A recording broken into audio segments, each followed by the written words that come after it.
സയൻസിൽ 1ാം റാങ്ക് നേടിയ ഒരു മകനായിട്ടും കൂടി എൻ്റെ അച്ഛനും അമ്മയും ഞാൻ ചതിച്ചിട്ട് ഞാൻ ഹിസ്റ്ററിയാണ് പഠിച്ചത്. ഹ്യൂമാനിറ്റീസ് ആണ് പഠിച്ചത്, ഹൈസ്കൂളിലും ഹിസ്റ്ററി കോളേജിലും. എനിക്ക് പരീക്ഷ എഴുതാൻ കഴിവുണ്ടായിരുന്നു. അപ്പൊ എപ്പോഴും എല്ലാറ്റിലും എല്ലാ മാർക്ക് കിട്ടും. പക്ഷെ എനിക്ക് ഇൻട്രസ്റ്റ് ഉണ്ടായിരുന്ന ചരിത്രത്തിലായിരുന്നു. അപ്പൊ ഞാൻ അങ്ങനെ ഹിസ്റ്ററി പഠിച്ചു, ഹിസ്റ്ററി ഓണേഴ്സ് ഡിഗ്രി ചെയ്തു. അപ്പൊ ആ ഹിസ്റ്ററി ഇൻട്രസ്റ്റ് എപ്പോഴും ഉണ്ടായിരുന്നു.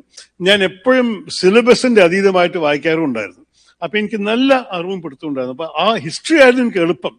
മഹാഭാരതത്തിന് കുറച്ചും കൂടി വായിക്കേണ്ടി വന്നു. അതുകൊണ്ടാണ് എനിക്ക് 3-4 എക്സ്പേർട്ട് പുസ്തകങ്ങൾ, പിന്നെ 3-4 വേറെ ട്രാൻസ്ലേഷൻസ്, ലാലിന്റെ മാത്രമല്ല രാജാജിയുടെയും പിന്നെ സുക്താങ്കറിന്റെയും, അങ്ങനെ 3-4 വേറെ ട്രാൻസ്ലേഷൻ വായിച്ച് മനസ്സിലാക്കിയിട്ടാണ് ഞാൻ മഹാഭാരതത്തിനെ കുറിച്ച് ഇങ്ങനെ ചെയ്യാൻ ശ്രമിച്ചത്. പക്ഷെ എൻ്റെ അഭിപ്രായത്തിൽ നന്നായിരുന്നു. ഈ എപ്പിക്കിന്റെ മാർഗത്തിൽ നമ്മൾ ശരിക്കും ഇങ്ങനെ ഒരു നമ്മുടെ ചരിത്രത്തെ നമ്മൾ വീണ്ടും ഒരു പുതിയ രീതിയിൽ കാണാൻ സാധിക്കുന്ന ഒരു പുസ്തകമായി, എന്നിട്ട് നമ്മളുടെ പഴയ കാലത്തെ എപ്പിക്സിനെയും ഒരു പുതിയ കണ്ണുകൊണ്ട് കാണാൻ സാധിക്കുന്ന മാർഗം. അപ്പൊ 2 വഴിക്കും മഹാഭാരതത്തിനെ ഒരു സറ്റീരിക്കൽ നോവൽ ആക്കുന്നത് അത് ഞാൻ അങ്ങനെയാണ് ചെയ്യാൻ ശ്രമിക്കുന്നത്.